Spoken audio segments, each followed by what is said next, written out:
It is Tuesday, which of course means it's time to answer the questions that you guys send in each and every single week on the BrendenPlayz forums at BrendenPlayz.com/forums or in the YouTube comments section down below. This is the 50th episode of Let's Talk Tuesdays, and to celebrate the 50th episode, we are moving into the podcast world, which means that Let's Talk Tuesdays will be available on YouTube, but we are also going to take the show into iTunes and Spreaker. And we probably will do some more media formats as well as we expand the show. But for now, that's pretty much where you can find the show. So if you are on iTunes, that's the go. But we'll talk about that more soon. But Let's Talk Tuesdays. It's time that I felt we expand the show. And I've always wanted to do a podcast. But I guess my main problem has always been I didn't want to be in charge of it. I didn't want to be the host of it. I didn't want to have to run everything. But then I realized Let's Talk Tuesdays is practically a podcast anyways. It's practically a 20-minute little podcast where I answer some questions, chat about what's on my mind, talk about whatever. And I think that's a great format to really kind of build off. You know, I've already got something, I've already built something, and now I've already got 50 episodes of it, so why not make it into something bigger than trying to make a whole brand new show? So that's what I'm going to do. I'm going to try and expand Let's Talk Tuesdays, and we're going to take it on to a whole new platform and hopefully bring it on to something completely different and expand it to something amazing in the future. So far we've hit 50 episodes, but this, I guess, is the reincarnation of Let's Talk Tuesdays. So we're going to start again, hit the reset button, and we are now a podcast, which means basically for YouTube users, nothing's going to change. Nothing will change. If you want to watch it on YouTube, you can. The only thing that you won't see is gameplay in the background, and that's pretty much because I would have to record 1 hour of gameplay a week, and then for me to record and then upload and render everything like that, you won't get Let's Talk Tuesdays on Tuesday. You'll get it on Thursday. You'll be waiting a long time. So the podcast format will mean that you'll get the shows quicker. Even though they are longer, you'll get them a lot sooner than normal. You'll be able to watch them whenever the hell, or listen whenever the hell you want to listen to them. You know, if you're driving, you're at the gym, you're playing something, you can do whatever the hell you want, and you can have Let's Talk Tuesdays going in the background. You don't have to be confined to YouTube. And I know when you're on mobile as well, you have to be sitting there on YouTube. You can't use other things on your phone. So this is going to be a lot easier for you guys to listen to the show, and you don't have to be stuck with the one media outlet as well. If you don't really want to listen on YouTube, you don't have to. You can go to iTunes. You can do everything. So Let's Talk Tuesdays, I think it's just going to be more convenient for you guys to listen in on now. So I wanted to also answer more of your questions as well. You guys have been sending in a lot of questions. When I first started the show, episode 1, and probably the first 2 weeks of, not 2 weeks, probably the first 20 episodes of the show, we weren't really getting that many questions. We were getting enough questions to fill in a show, but we weren't exactly getting overflow. But in recent months, we've really started to get a lot more questions, and we're getting so many questions that I can't get to them all on the show. And some questions that I do want to answer, I have to cut from the show because there's just not enough time, because I didn't want to really go too much over 20 minutes. But now, those questions that I wanted to get to, I can do that now. And a lot of these generalized questions that aren't really specific to what's been going on in recent times, all the news and things like that, I don't really answer. Sometimes, I'll answer a couple, but a lot of them I do avoid. But now I can start to answer more of these questions. So if you guys do have questions, of course you can send them in at the BrendenPlayz forums or in the YouTube comments section.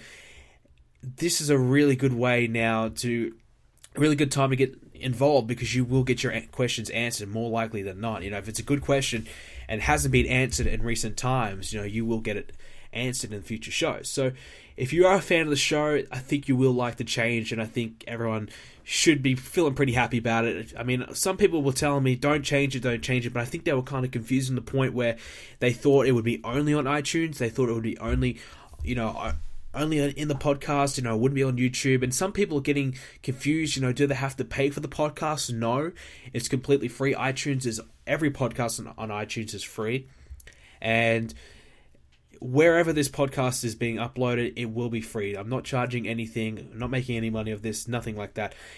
That's not the reason why I'm doing it. The reason why I'm doing it is to make this show better and to get more content in and discuss more and, kind of make things bigger and, grow the BrendenPlayz brand elsewhere as well as YouTube. So I think a lot of people, were getting that very confused, so they weren't really sure on what to feel about, the change. But I guarantee you guys will like the change, and, it's so easy to get involved as well on iTunes. It's so easy to do it. All you need to do is go on the iTunes store, search search Let's Talk Tuesdays. I think you probably can search BrendenPlayz as well. I haven't tried that one yet. Search Let's Talk Tuesdays, and the show will immediately pop up. And probably the first search response will be Let's Talk Tuesdays, and you can just click on that, hit the subscribe button, and it will automatically download the latest shows all the time for you guys to listen to. So it's really just an easy way to get involved. Really so easy just to get your Let's Talk Tuesdays fixed now, and make sure you never miss a show as well. So if you're bored, you're doing something and you don't really want to go on YouTube, but you've got a podcast app on your phone, or you're studying or something like that, you want something in the background to listen to, this is a really good way to do that now, and this is something extra that you guys can enjoy, and something I've always really wanted to do and bring you guys. So I touched on a little bit where to find the show. I'll just give you a couple more options as well before we really get into the show.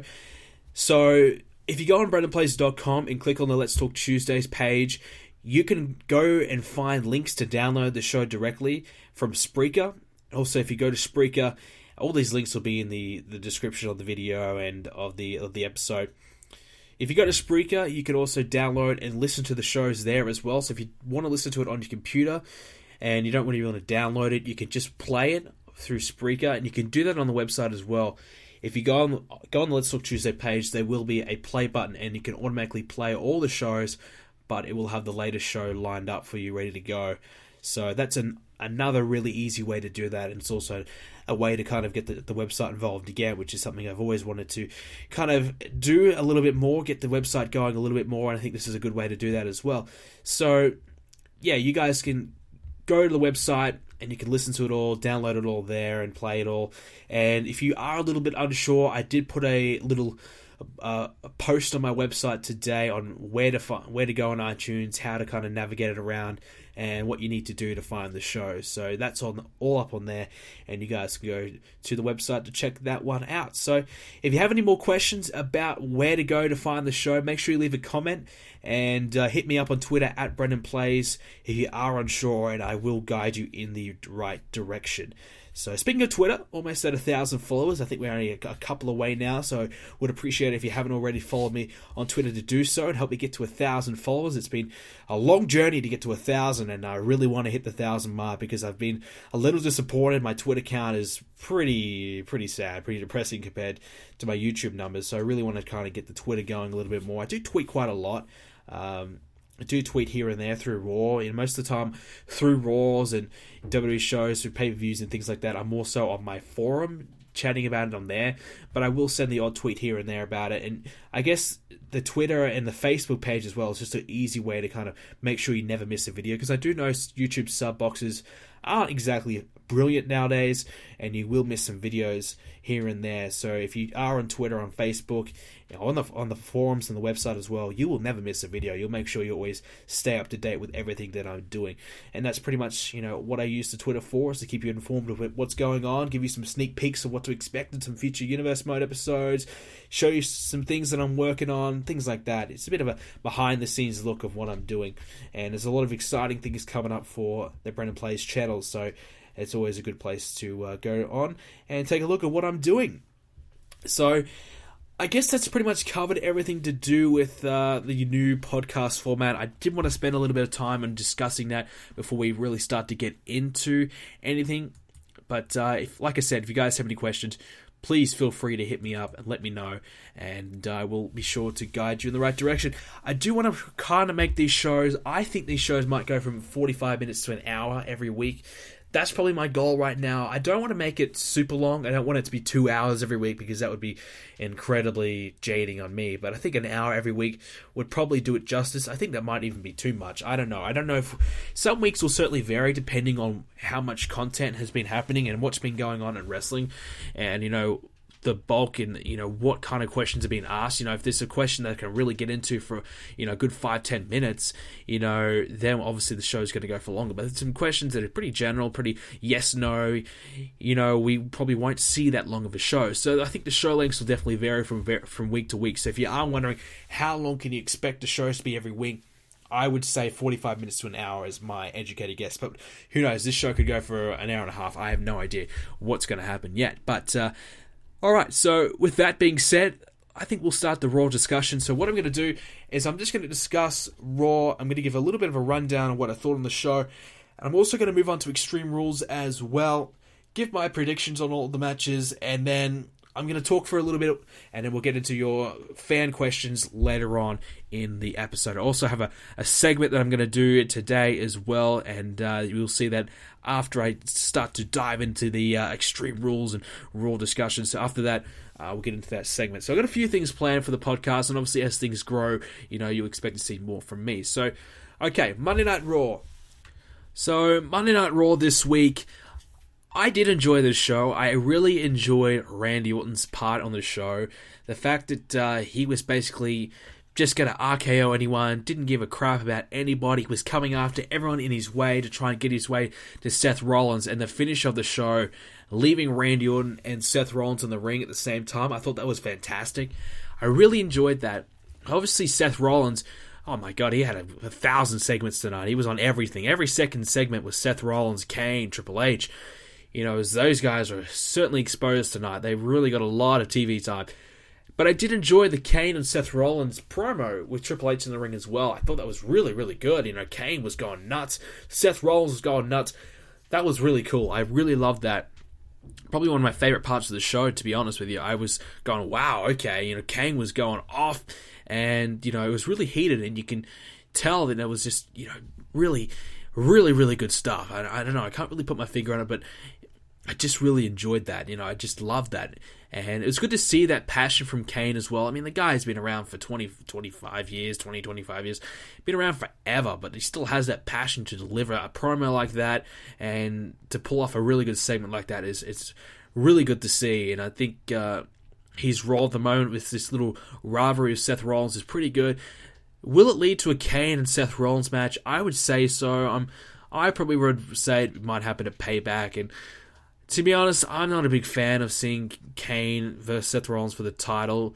But a Kane face turn, if he moves away from this corporate thing, because I'm a little over this whole corporate Kane situation. To me, Kane's just turned into a joke, to be honest with you. He's won like one match this year. I mean, he got beat by Cena tonight as well.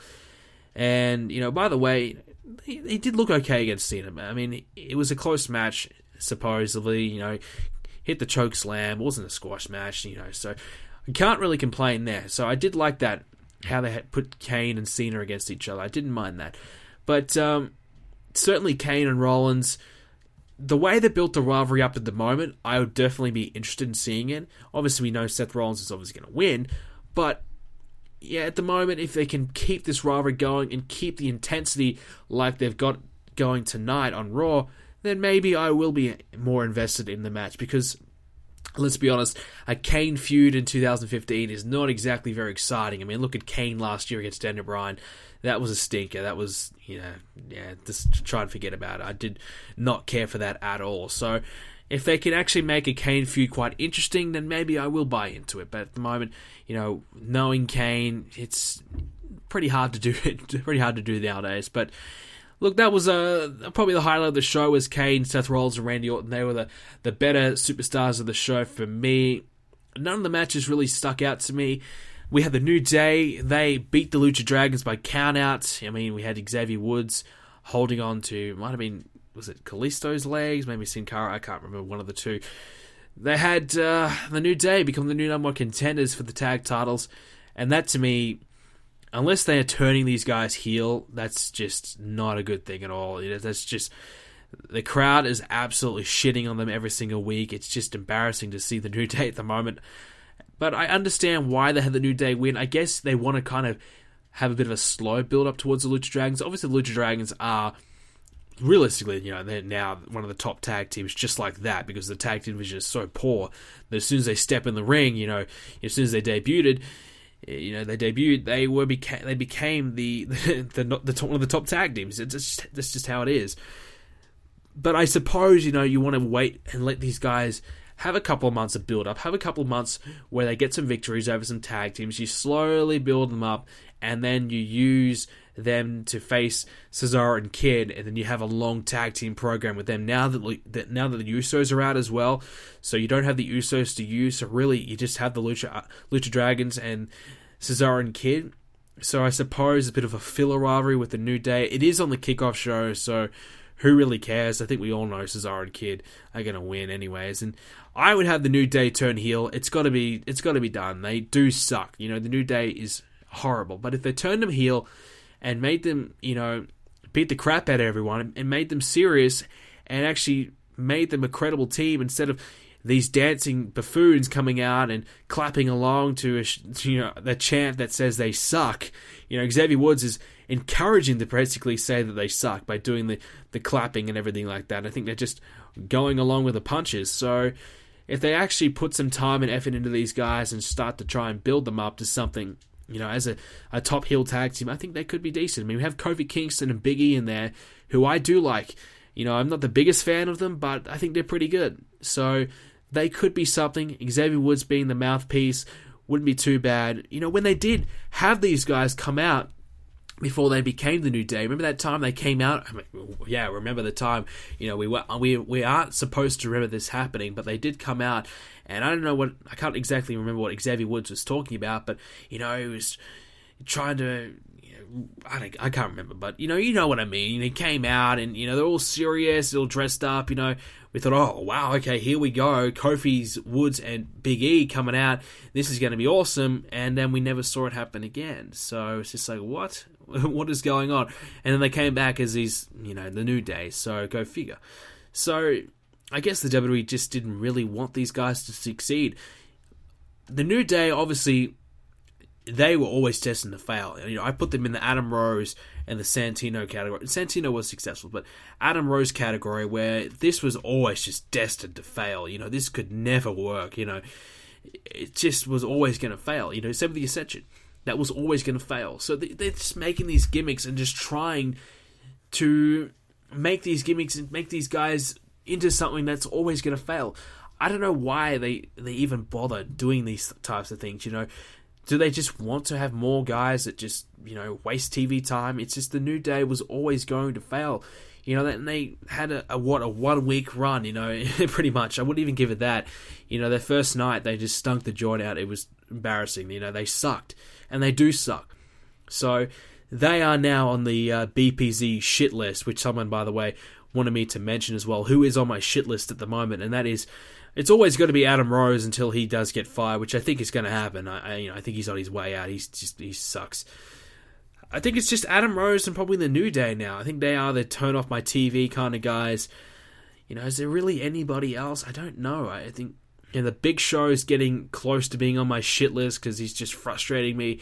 Kane is still doing okay. I mean, tonight he kind of regained my interest a little bit, so I don't mind Kane too much now, but certainly probably Big Show. With his getting over pushed every single week, it's just a joke. And Adam Rose and the New Day, they're probably on my shit list at the moment. Let me know who you guys have on your shit list. Who are some names that you guys just cannot stand? Let me know in the comments. So, yeah, I mean, it is what it is. So, I think Cesaro and Kid will obviously win that match at Extreme Rules, which, by the way, I'll get into more detail in a moment. And what else really happened on Raw? There really wasn't too much. It was just really the Seth Rollins and Randy Orton Kane kind of show tonight. It just was that. We had the announcement of Tough Enough, which I think is going to be pretty awesome. I mean, if they do it right, Tough Enough could really be a fantastic show. If they don't really over-script it, the last season that they did of Tough Enough, you could tell it was just over-scripted. It was so planned out who they had in mind to win. It was just like, okay. If they actually make it legitimate, they get some people that actually can wrestle. If they made it like an independent, like an indie tryout, they had these guys who actually work the indies, get 10 of these guys from the indies come in, and they had these guys in a house together working their ass off to try and get that contract, that would be something to watch. But instead, they get these guys who are failed Hollywood wannabes, or just some random scrub that they bring in, and they just want to be a wrestler. And that, to me, is not the best idea to do.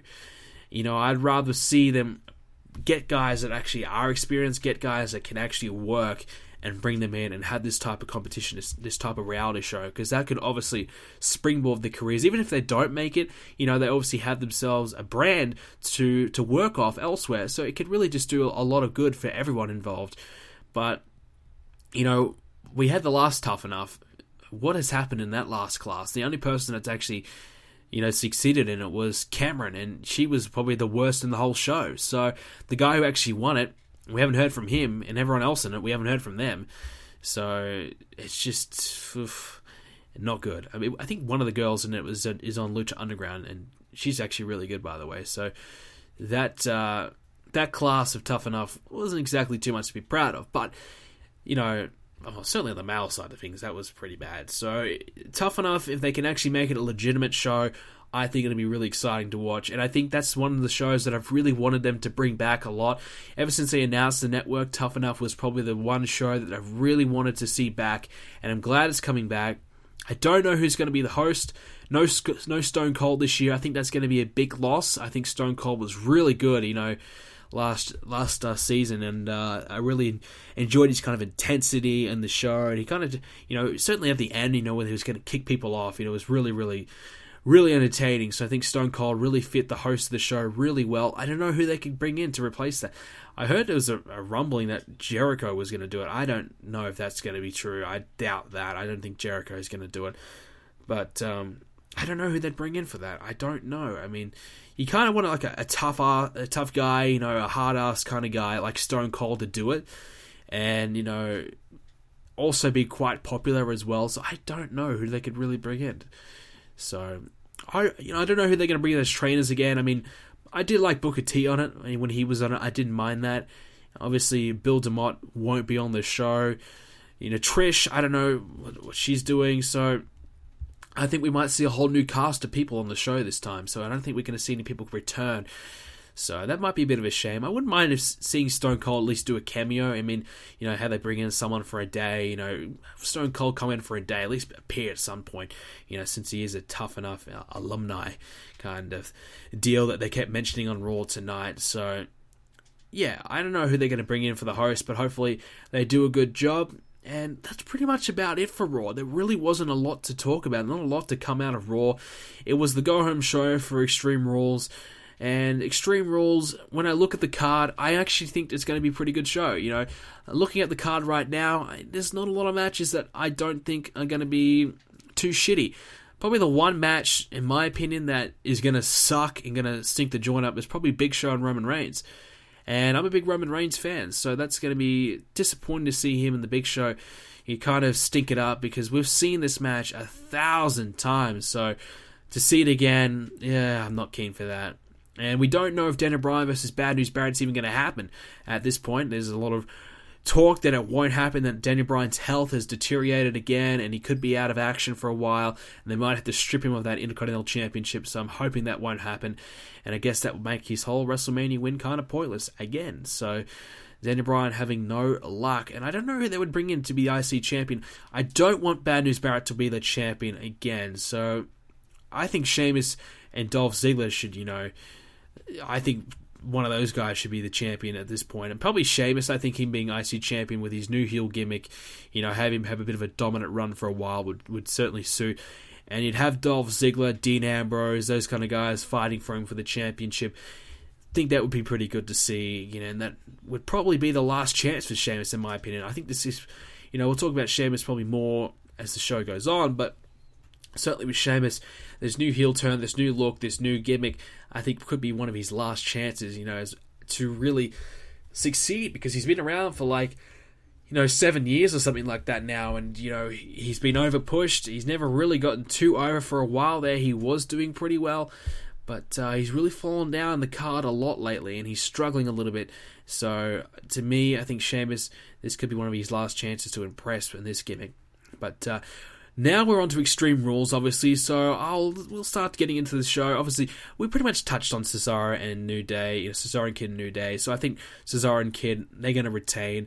On the pre-show, probably will be a bit decent match to kick it off. Cesaro and Kid, obviously, great workers, and, Kofi Kingston, can always set the crowd alight as well. So that'll be pretty good to see. I don't mind seeing that one on the pre-show as well. And I probably will go ahead and watch that one. I think Cesaro and Kid winning is pretty much a given. Dean Ambrose versus Luke Harper, Chicago Street Fight match. So that was announced on Raw tonight. And we already seen these guys compete. So it's kind of like, why are we seeing these guys again? But whatever. We've seen these guys compete before. It's fine.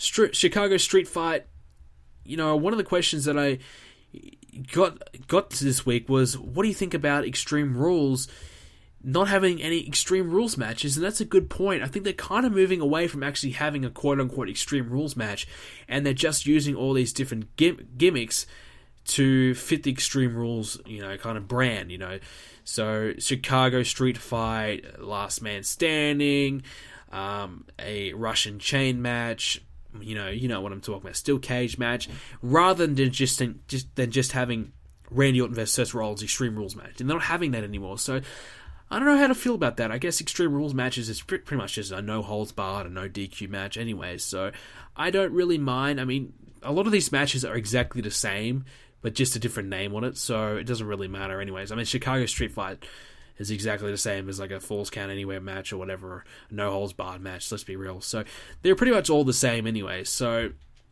it doesn't really matter. I mean, Extreme Rules, Chicago Street Fight, it's just the same thing, just a different name on it, so I don't really care. But Dean Ambrose versus Luke Harper, I think there's no chance that Dean Ambrose loses this match. I mean, Luke Harper, he's been on Superstars, he's been on Main Event, losing to scrubs. Luke Harper, I don't know what they're doing with him. He's almost done at this point, which is sad to see. But they are kind of like keeping him relevant slightly.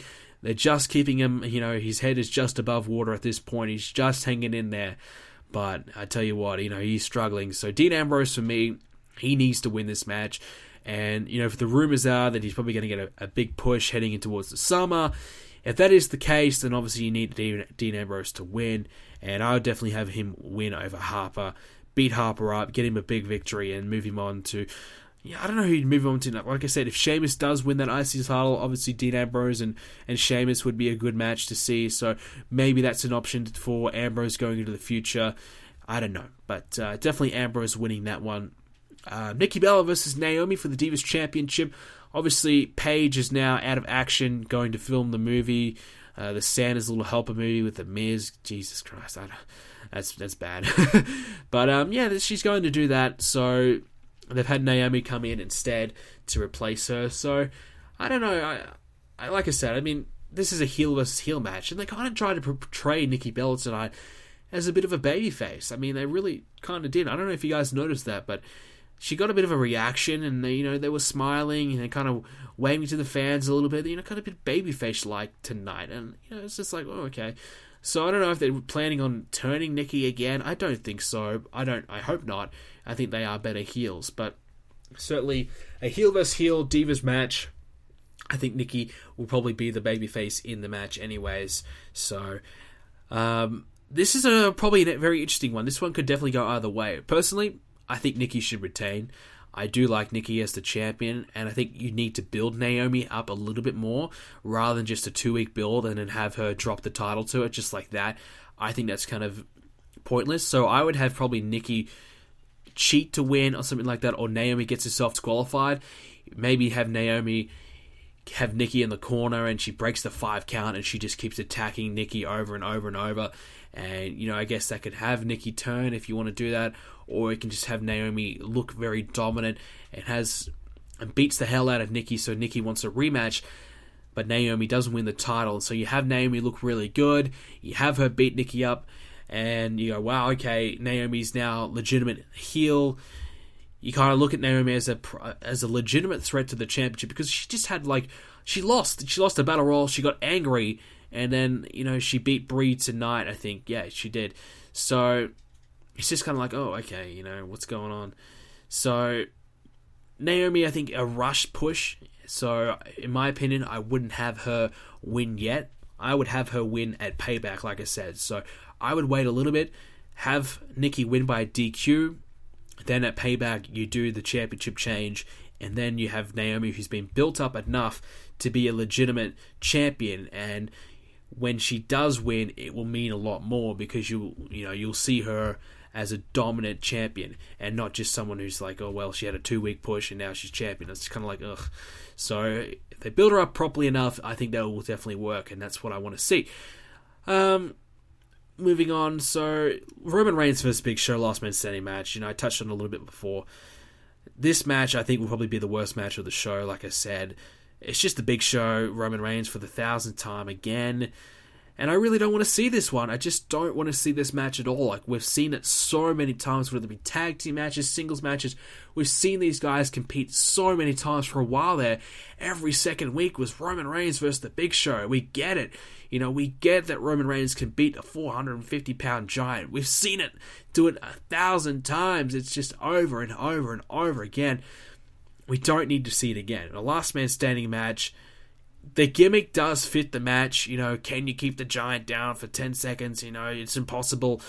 But Roman Reigns obviously is going to win this one. There's no way that Reigns is going to lose. So it's just predictable. It's just, come on, really. Roman Reigns, I think one of the reasons why he's struggling at the moment, which, by the way, the boost tonight on Raw pretty much is non-existent. He's getting cheered again, which is good to see. But one of the reasons why he's not getting more over than he is right now is because he's facing... Who has he faced? Big Show. Kane. Rollins, that's good. And then we had him take on Lesnar at WrestleMania. So it's just been the same, but for the most part, on every single Raw, it's been Big Show or Kane. It's been the same guys every single week, and mainly has been the Big Show. If you want Roman Reigns to get more popular, you want Roman Reigns to get over, you need him to get the hell away from the Big Show. I suppose the only person that they can really know that they're not going to cheer for is the Big Show, because nobody's going to cheer for the Big Show. So I guess that's one of the reasons why they probably do it, is to make sure that Roman Reigns is going to get cheered in the match, he's not going to get booed, and they want to see Reigns win. So who better to have than the Big Show to put him in there, because they do know that Big Show is loved by nobody. So Roman Reigns is definitely the better choice there. But is it really a good choice for Roman Reigns going forward, having him face the same guy over and over and over? So they really need to do something different with Roman Reigns. And, I've got an idea what we're going to talk about that later on with Roman Reigns' future. I think there's a question coming up later on about that, and we'll talk about that then. But so definitely at the moment, the Big Show and Roman Reigns thing needs to die. And hopefully this is their last match, and hopefully Reigns is the last man standing, and hopefully we see the Big Show piss off and leave Roman Reigns alone. So... Daniel Bryan versus Bad News Barrett, like I said, if this does happen, Daniel Bryan will retain and move on to somebody different. I think Sheamus and Daniel Bryan would obviously be the next feud heading towards the future, but Daniel Bryan's health, I don't know. I don't know what's going on with Bryan. I think there's a big chance at the moment that he won't be a part of Extreme Rules, and he could be out for a while. I don't know. I think it could be out again, and I guess it's a good thing that they didn't have Daniel Bryan in the main event. It's a good thing that they didn't risk Daniel Bryan in there, and, knowing that he's injury prone, and he certainly is. His way of rehab is certainly questionable, and I think that's fair enough for the WWE to not really want to take the risk on that and, take a chance on that.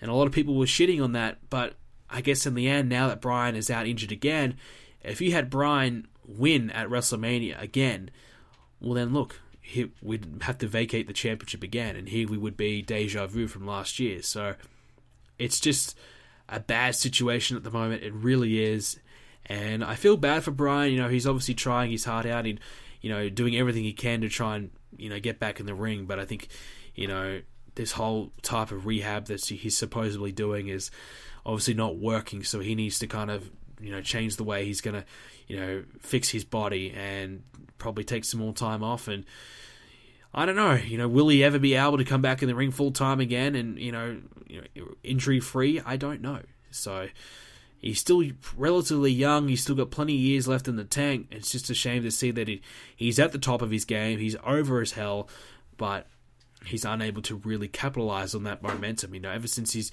last year he was, over like crazy, but he never really got a chance to run with the belt, and we never really got to see what he could do with it and where he could take it. And he was getting an opportunity with the Intercontinental Championship to try and recapture the magic that title used to have, put on some really good matches, make it a bit of a workhorse championship again, and he never really got a chance because he could be pretty likely that he could be out injured again. So if he's out, then I don't know what they're going to do. Probably they'll vacate the title after Raw. I don't think they'll just probably ignore the match. They won't have a match, an impromptu match at Extreme Rules. I doubt that. So I think they'll just do something on Raw where they'll have a number one contenders match or something like that, and maybe do a little bit of a tournament, something like that, and then have two guys face each other at Extreme Rules. Maybe it will be Sheamus and Dean Ambrose, something like that. Dolph Ziggler and Sheamus again, something like that for the Intercontinental Championship.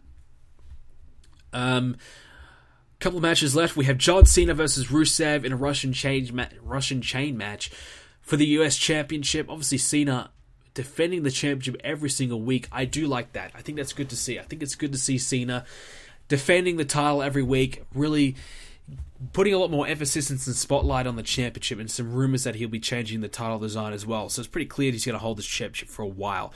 So Rusev, I don't see him winning, which is an issue. And like I said this on Let's Talk Tuesdays before WrestleMania. If Rusev loses at WrestleMania, I see him struggling from there on. I just don't see him really gaining that momentum. And straight away, we haven't really seen much of Rusev since. He hasn't been the dominant heel that he was before WrestleMania. And he's lost a lot of momentum straight away after losing to Cena. And he probably will lose to Cena again at Extreme Rules. Cena will overcome the odds. He'll find a way to beat Rusev again. And then what does Rusev do from there? He just kind of falls, into no man's land. It's just not a good situation for Rusev at all. And Cena moving forward, I think he's just going to beat the mid-card. He's just going to beat everybody and, hold the title until somebody debuts and takes the title away from him. And I think that probably will be Finn Balor. But so Rusev, just tough luck, I guess. He held that championship for a long, long time. He's going to lose it to Cena. He's going to lose again at Extreme Rules. And, the future for Rusev is not exactly looking all too bright. And that's a shame. That's a real shame. I think Rusev is a great talent. I personally would have him move into that main event situation. And certainly with Rollins in there as a heel champion right now, probably not a good time for Rusev to really be doing that. But I think they need another heel to face the likes of Randy Orton, to face Ryback, to face, who else is there? That's probably about it. Roman Reigns. So they need another heel to be in that position, and I think Rusev should be that guy. So move him away from John Cena and then move him up the card instead of having doing nothing. I think that's the way to go. Hopefully they do that. I wouldn't be too confident on that actually happening, but hopefully it does happen, and hopefully Rusev gets the opportunities that he does deserve. Cena will obviously win, and I think the way to win this match is by touching all four corners, and I think this match gimmick is just ridiculous. I don't like it at all, but whatever, it is what it is. It's a Russian chain match, and I guess it's something a little bit different, really gimmicky for the show, and I guess Extreme Rules is a pretty gimmicky show anyway, so. Dolph Ziggler versus Sheamus, Kiss Me Ass match. So this match, I think, will be dumb. Look, Dolph Ziggler versus Sheamus, they don't need a gimmick like this. I think this match should have been a no-holds-barred match or a no-DQ or whatever kind of match. This should have been a street fight. Not a kiss my ass match. I mean, come on. Dolph Ziggler versus Sheamus, they've faced each other many, many times over the years, and they've always put on a really good match. These guys work pretty well together. So a gimmicky match like this, I just question, why? Why do you do a gimmicky match for this? This could have been something a lot bigger and better. And now I think at Extreme Rules, this match, I don't see this being a really strong match on the card. I think this one could really lack, and I think this match could be one of the weaker matches of the card alongside Reigns and Big Show. So I'm not really looking forward to this one at all. But, they could prove me wrong. Like I said, they do work pretty well together. But yeah, I just don't like the gimmick of this one. So a kiss my ass match, are they actually going to go full on and do that kind of gimmick? Because they haven't done that in a long time, and I didn't think they'd ever do that again because of the whole PG kind of thing. So That's certainly interesting. I don't know if they're actually going to full on have them do that. I guess that's the gimmick. That's the name of the game. So I suppose in that sense, I guess Sheamus will probably win. I think Sheamus will bro kick Dolph Ziggler's head off and make Ziggler kiss his ass. And that's, like I said, it could have been something a lot bigger and better than that, but it is what it is. And the final match for the WWE World Heavyweight Championship, Seth Rollins versus Randy Orton. And I think this will be the match of the night, in my opinion. I also think Dean Ambrose versus Luke Harper could also be one of the better matches of the night. I think those are my two picks at the moment to be the two best matches of the night. But definitely Randy Orton versus Seth Rollins. Steel cage match. I think this will be very exciting to see. And I think this build-up really culminated quite well this week on Raw. I think I really enjoyed the final touches of this build on Raw, and I did certainly enjoy their WrestleMania match. I think the RKO in the match was obviously amazing. And the RKO on Raw tonight, when he was off the ropes and actually was climbing the cage, he pulled him off the cage and hit the RKO. That was fantastic. So obviously the RKO is banned at Extreme Rules, and this will probably change the course of the match a lot. What will Randy Orton do? How is Randy Orton going to win this one? Obviously, I think Randy Orton, I don't think he's going to win, but if he was going to win, I guess escape the cage would be his best bet.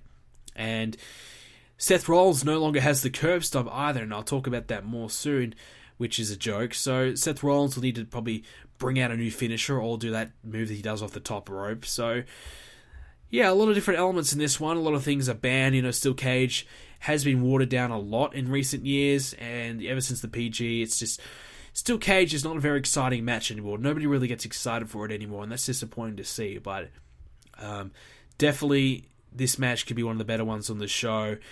And hopefully they do use the cage more. That's been one of my kind of pet peeves as well, the steel cage.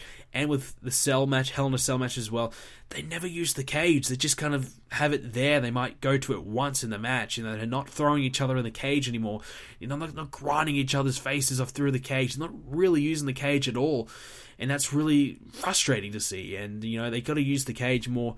Obviously, they try and, escape the cage all the time. I think Seth Rollins is going to be trying to escape the cage all throughout the match. Every single point where there's going to be an opening, expect to see Seth Rollins trying to get the hell out of there. And I think that's going to kind of be the whole point of it. And you'll have the Authority outside the ring trying to make sure Randy Orton doesn't escape as well, like we've seen so many times. So I think Seth Rollins will win this one, obviously. You're not going to have him cash in and lose to Randy Orton, a month later.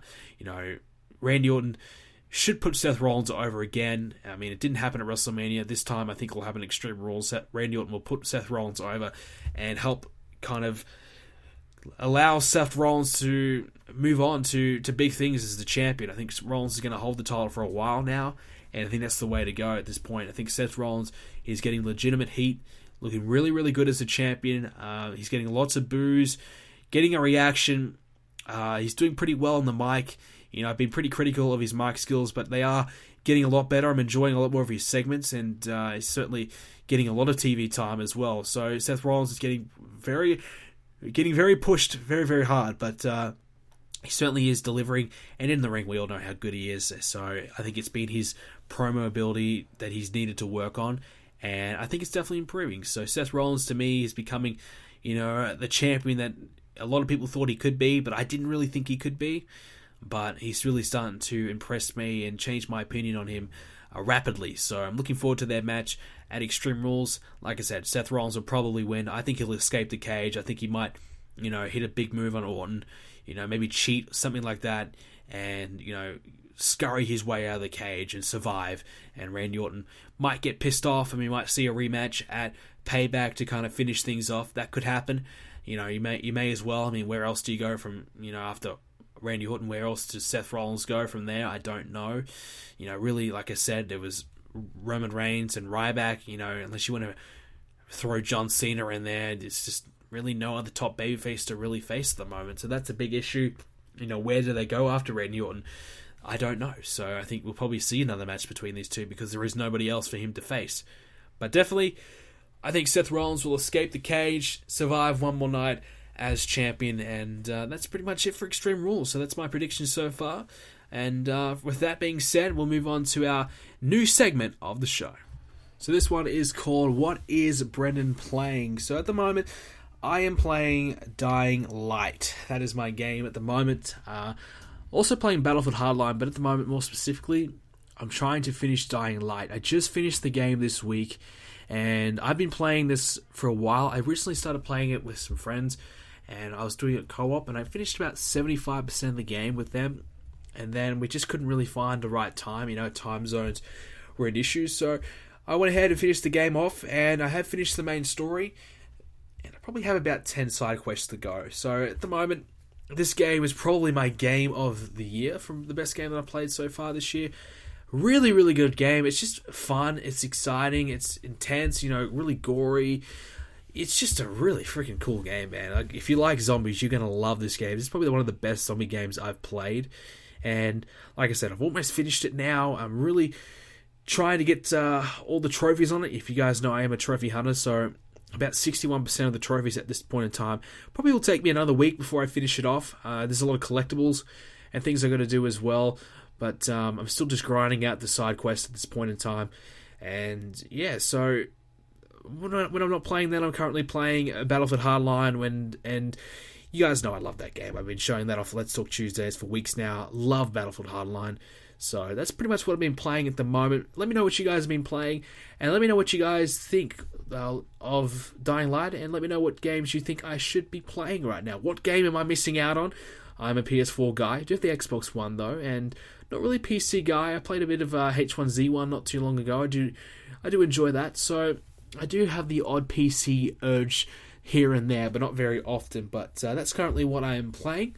So that will do it for that. So now we'll move into your questions. I know you guys have been waiting for a while to get your questions answered, and we have been running for quite some time. I think this is just going to be like a different kind of show. Obviously we had the long intro, then we had the Extreme Rules discussion. Every show won't be this long, but this one might be a long one for the first one. But anyways, let's get into your questions. So this one is from Necess, and I did butcher his name when I said it on my pay-per-view video for Hell in a Cell, so I'm just going to keep it at Necess. So I don't know how to say his full name. But Necess, do you think the curb stomp will be banned for good, or will it be like what they did with the spear and the bro kick?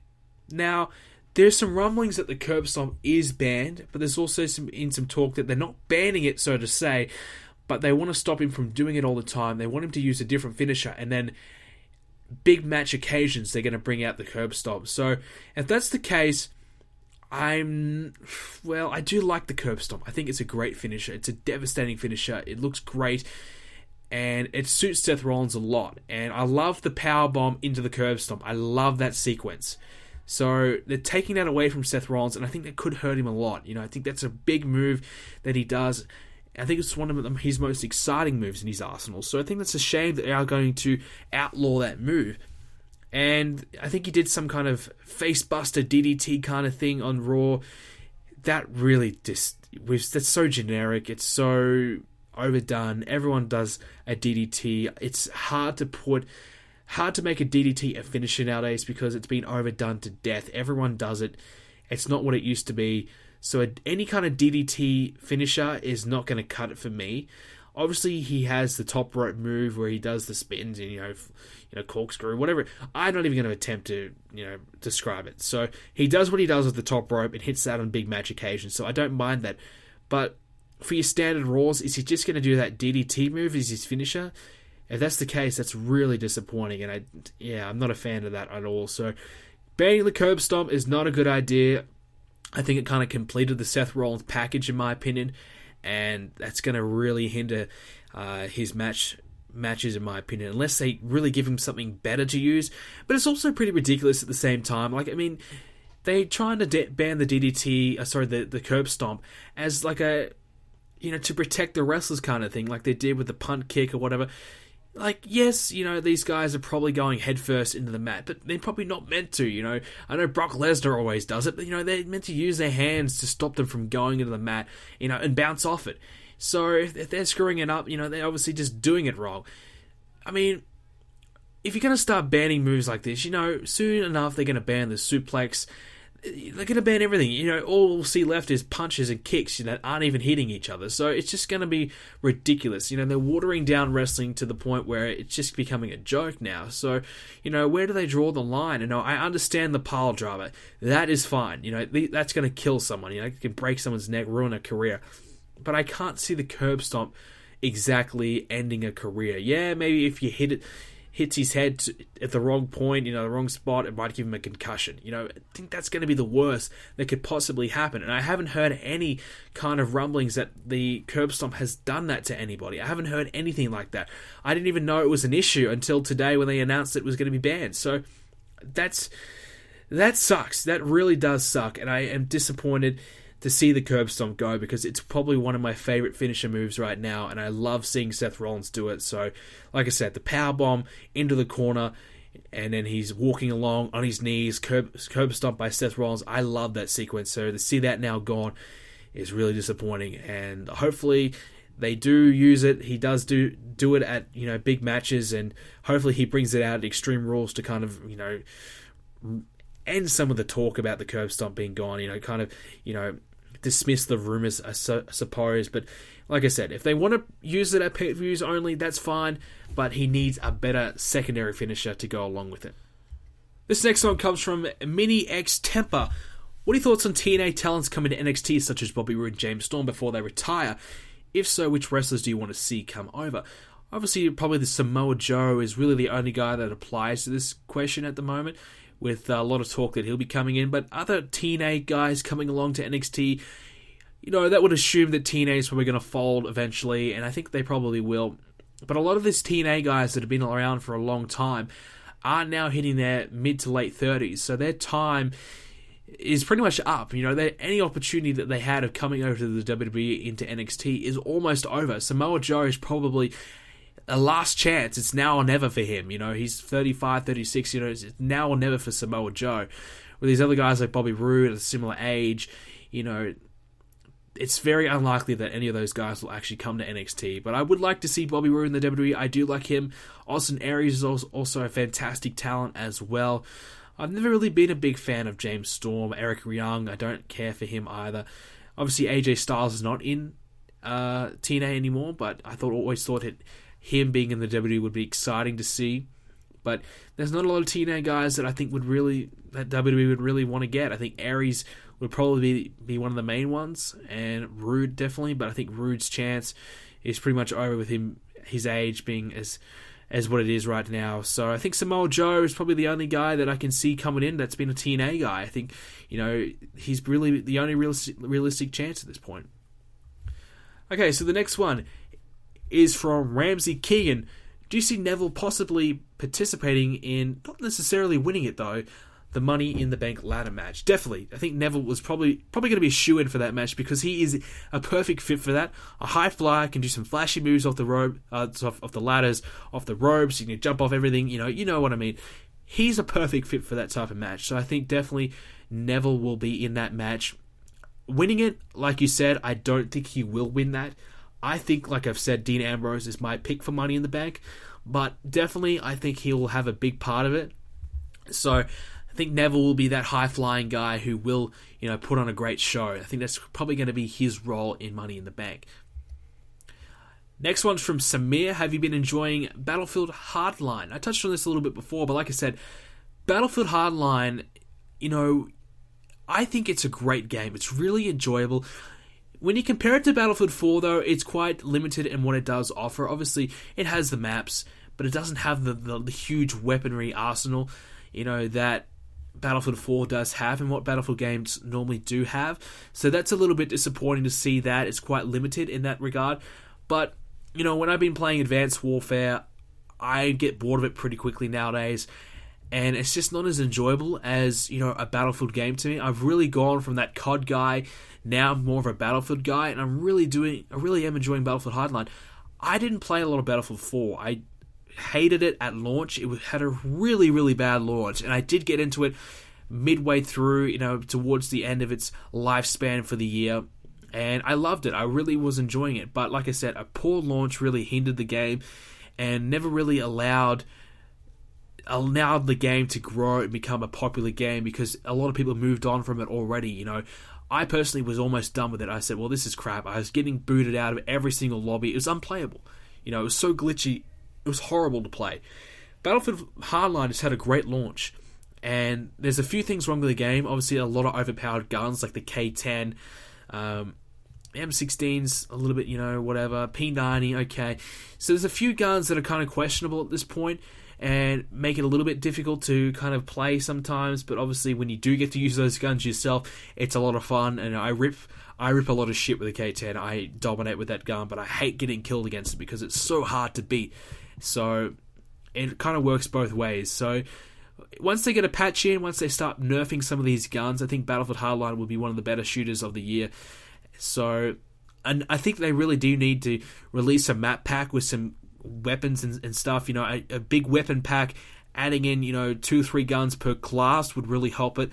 Just kind of add more variety to the weapons list, because there is just a lack of weapons, in my opinion, that kind of give it that depth and that, okay, I can use this gun for a while, then I can move on to this gun, and there's only a select few guns that are worth using. So that kind of makes it a little bit disappointing as well in that regard. But overall, Battlefield Hardline's a great game. So if you're looking for a shooter, you are a fan of the genre, Battlefield Hardline's a really solid game, and I think you'll get a lot of fun. It just has that fun factor to it. And there's some maps there that really, really are fun. And the game modes of Heist, Blood Money, Hotwire was good for a while. Hotwire's a bit shitty now, but there was some really, really good game modes that they put into this one, and I think you'll get a lot of fun out of it. So I definitely recommend it. So if you are looking for a game, Battlefield Hardline certainly should be on your radar if you're a shooter fan. Next one from Bailey14.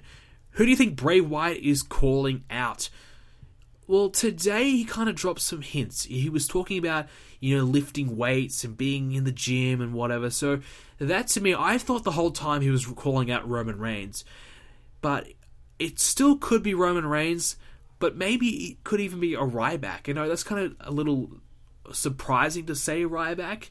But Ryback has certainly been doing pretty good. He's got some momentum. He's definitely over. The chance is still going well. He's gaining momentum and gaining momentum. But a feud with Bray Wyatt could be that step that you take with Ryback to kick him up the next gear. He's just kind of there at the moment. He's doing well. He's beating some scrubs, but he's not really moving into that main event scene, which I think he needs to do. He needs to take that next step, and he needs a feud to get him to that point. And I think Bray Wyatt could help him get there. So a long-term feud with Bray Wyatt could be the way to go. Obviously, Bray Wyatt is struggling a little bit. He lost against The Undertaker. He hasn't been on TV since. He's doing the promos, but he hasn't been in the ring cutting promos, hasn't been in matches. I think he might be potentially injured as well, rehabbing his ankle injury. But that's an issue. So, from what the hints that I got tonight, it was probably going to be Ryback or Roman Reigns. From, you're in the gym all the time, lifting weights, whatever. That's just kind of the two guys that popped into my mind. So, he's obviously feud with John Cena. He's done that. Dean Ambrose, he's done that. Kane, he's done that. Daniel Bryan, he's done that. So, he's done a lot of these top guys. I think Randy Orton, he hasn't done yet, I believe. But that doesn't really fit the kind of gimmick what he was trying to talk about in his promo there. So, like I said, I think Reigns and Ryback are probably the only two guys that kind of spring into mind for me. But either way, I think Roman Reigns and Bray Wyatt, I think that'd be a great feud. Ryback and Bray Wyatt, I think that'd be a great feud. So either one, I'm happy for. So, but I think probably the more likely of the two is Roman Reigns. But there's some talk that Roman Reigns might be feuding with Kane soon. And if that's the case, that's a shocking idea. But I wouldn't mind it being Ryback, just to give Ryback a feud to kind of get Ryback going. He's over. Let's get him to the next point. Let's kick him up a notch, and let's get him to that next level. Robbie Sullivan, do you think WWE is wasting Roman Reigns with matches with the Big Show, especially on pay-per-view? Like I said earlier, Big Show is just stinking up the joint. Him and Roman Reigns have faced each other too many times. It definitely is wasting Roman Reigns. You have him with Bray Wyatt, and you have him versus some new guys, some guys who actually have some talent at this point and aren't, just taking up TV time. You will allow Roman Reigns to develop. You will allow Roman Reigns to get better. You will allow Roman Reigns to get more over.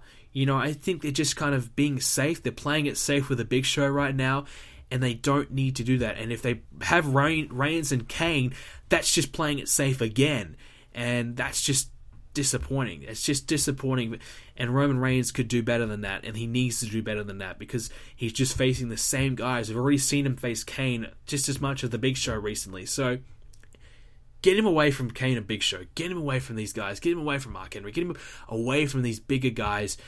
You know, not necessarily bigger guys, but these older guys that he's faced 1,000 times, and have him feud with somebody fresh, somebody new, somebody exciting, and have something to look forward to.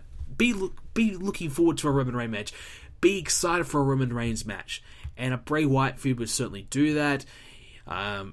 Seth Rollins feud would certainly do that. There's some guys that they can really use to have Roman Reigns get over and take that next step. They've kind of gone, Roman Reigns has kind of just forgotten about Seth Rollins, hasn't he? He's just kind of gone, oh, okay, I got beat by Seth Rollins at the pay-per-view. Well, I lost, doesn't matter. He just kind of forgot about it. Like, he didn't win the number 1 contenders match, so he's like, oh, I lost. Well, now it's time to feud with the fucking Big Show. So it's just kind of like, well, what are they doing, So it's disappointing to see him versing the same guys over and over. And personally, as a Roman Reigns fan, I'm getting tired of it. I'm almost sick of seeing Roman Reigns, because whenever I see Roman Reigns, it's against the Big Show, it's against Kane, it's against the same freaking guys. So give me something different. And if they need to have Roman Reigns versus the Big Show, have it on SmackDown so I don't have to watch it. Next one's from SR and TT Games. Does Sami Zayn have a future in WWE? Well, this is an interesting one, because we have Sami Zayn. He's been in NXT for a long time now. So it begs the question, will Sami Zayn ever get called up? He's been in NXT. He's not called up at the moment. I think he might be still injured. He might be on his way back. He's done a lot of good things in NXT. He's obviously been NXT champion. I think he's done everything there is to do in NXT now. So I think there's no choice but to bring him up to the main roster, unless you just want to keep him there for the sake of helping NXT ratings. I don't know, but they need to do something with him. It's time to bring him up. This is the time right now. I agree. Last year, probably he could have come up, but I think it's probably been a better decision for them to wait on him. And now he is 100% ready. If Adrian Neville's coming up, Sami Zayn should be coming up. But just the question is, what do you do with Sami Zayn? You've got Neville putting on exciting matches in the mid-card. You just want Sami Zayn to come in and kind of do the same thing, What do you do with Sami Zayn? Where do you take this guy? How far are you going to push this guy when he does come to the WWE? Is he just going to be a mid-carder for the next couple of years who works his way up and slowly becomes something? Like the slow build that we see so many times. Or are they going to actually throw him in the mix? Have him come out and feud with a Cena or a Sheamus or somebody for a title, and make something interesting and make something of the guy. I don't know. So Sami Zayn's future is certainly questionable at this point. I obviously seen Adrian Neville being a lot more marketable, having a lot more stock in him, whereas Sami Zayn, I do like him, but I'm just kind of like, where or what do you do with him? Where do you go with this guy? And I can obviously see them turning him into a comedy kind of character pretty quickly if they're not careful. I think it won't be long before, if he doesn't exactly get over straight away, which I think he will, but I think they could give up on him pretty soon and drop him pretty quickly and then turn him into the next Santino Marella. I can obviously see that happening, and that's very worrying. So if you're a Sami Zayn fan, I'd be very concerned with his future, because it's certainly questionable at this point. I don't know where they're going to go with him, but I wouldn't exactly be too excited to see his future in the WWE at this point. I think in NXT is a little bit more safer zone for him. Next one is 37 Will Dog. Who do you think will ever beat Cena for that US title? I'm hoping it is Neville. So, who's going to beat Cena for the US title? I think it's going to be someone who debuts. So, I've said Finn Balor. Is that likely to happen? Maybe. I think that would be the better choice. I think the fact he's doing all these open challenges, I would say, have him do an open challenge at a pay-per-view. Have him have no opponents. He's beaten everyone from all these open challenges after a couple of months. Then you have him do an open challenge. Let's say, I'm going to do an open challenge for Battleground. So, whoever wants to accept a Battleground, come along and come face me. Cue the music. Here comes Finn Balor. You have him come out, the full entrance, the full gear, the face paint, looking absolutely awesome, badass, and shocks the world by beating John Cena. You immediately make a new star, just like that, new champion, Finn Balor. Away we go. This guy's going to be a major star. You need to start treating him like one, and it won't be long until he gets called up, and I think that's a great way to debut him. Beat Cena. I think probably make him a heel. His gimmick to me seems more heel-like, and I think they probably will bring him in as a heel, that dark heel, and that kind of twisted mind, like the two faces of Balor. Maybe when he's not wearing the paint, he can be that baby face, and then when he is wearing the paint, he turns into a bad guy. That two faces of Balor kind of thing, I think would be very interesting to see, and I don't know if we probably haven't seen that for a while either, so it's something different as well. So I think that could work. I don't know, but definitely Finn Balor for me would be my pick to beat Cena for that US title in the situation, like I said. If it's not going to be Balor, I really have no idea, because who do you have beat Cena for the US title? You can't have a bad news Barrett. Rusev probably won't. Who do you have? You can't have Luke Harper beat him. You can't. There's just nobody in the mid-card that's believable to beat Cena for the US title. You have to debut someone. You have to bring someone back. You have to do something exciting and something out of nowhere for him to lose that title, because I just can't see him in a full-on feud. I just can't see him dropping the title to anybody at this point. Next up's from Tasteful Chain 4. What are your thoughts on Tamina Snuka's possible future return? I've never really been much of a fan of Tamina Snuka. I think her return, it'll be good. Another heel diva and another credible diva in the roster, I think is always a good thing. They seem to be very stop-start with her. Obviously injuries has been a big thing plaguing her career so far, so I can understand why they're a little bit hesitant to kind of give her the push. But, she could be something. I think she could be... you can build her up for a couple months and, have a couple of title matches and then probably be done with her for a bit. And then, after another 6 months have gone by, you can do her again like that. I never see her being the champion. I don't see her being the vocal point of the Divas division, but I can see her, having a small little run like they do. They do it all the time with the Divas, like Alicia Fox. They build her up for about 3 weeks and then they have a title match, have her lose, and then she does nothing ever again. I can see her... Tamina being just like that, and it's a shame that a Divas division has to be like that. It's only like 3 or 4 Divas that they can ever push at one time. They can ever put any focus on at one time. It can never be the whole roster. It's only like whoever is feuding for that Divas title. It's only people who they are going to put in a match at the pay-per-view that actually get any focus at all. Other than that, none of the Divas ever get any TV time. So that's just the way the Divas division works. So I see Tamina Snuka coming in, having a little run for the title, and then be going away doing nothing again. Another one from Tasteful Chain 4. What are your thoughts on Summer Rae being added to the Damien Mizdow and the Miz rivalry? I guess I can see why the whole Marine 4 thing just came out. Summer Rae's in the movie, and they did the turn on Raw where they had Summer Rae turned on Damien Mizdow, and I guess we probably all kind of saw that one coming. I was a little surprised. I was like, oh, right, whatever. So Miz gets the win. He's going away to film another movie. So I don't know what's the deal right now. Do you have Damien Sandow come back into Damien Sandow? He drops the Miz character. He can no longer use it. So does he come back as Sandow? What does he do next? Where does Sandow go from here? I don't know. And that was my whole issue with the whole Damien Sandow, Mizdow rivalry. What do you do with Damien Mizdow after he does move away from the Miz? I have no idea. Can Mizdow remain as over without the Miz? I don't think so. He is talented enough, but will they push him to the point where he does have the opportunity to do that? I just don't know. Summer Rae being added to it, it's just kind of meh. Summer Rae is horrible. Summer Rae sucks. She's just horrible, and, her being involved in anything is just, ugh. But, it kind of makes sense, so I'm not too opposed to it, but, yeah, it's just kind of like a filler kind of thing, just to add a different dimension to the rivalry. I don't think she's going to be around for too much longer. I don't think Miz and Summer are going to be a full-time permanent thing. I think it's just for a flash in the pan thing. You might see Summer Rae and Mizdow do a little thing on Raw the next week whilst the Miz is out doing the movie. I think that might be just a way to kind of fill in a little bit of time and keep the rivalry kind of going whilst the Miz is gone. So I don't expect it to really become anything for Summer Rae and The Miz in long term. Next one's from Robbie Sullivan. Do you think Dean Ambrose will ever be pushed for the WWE World Heavyweight Championship? If so, as a heel or babyface?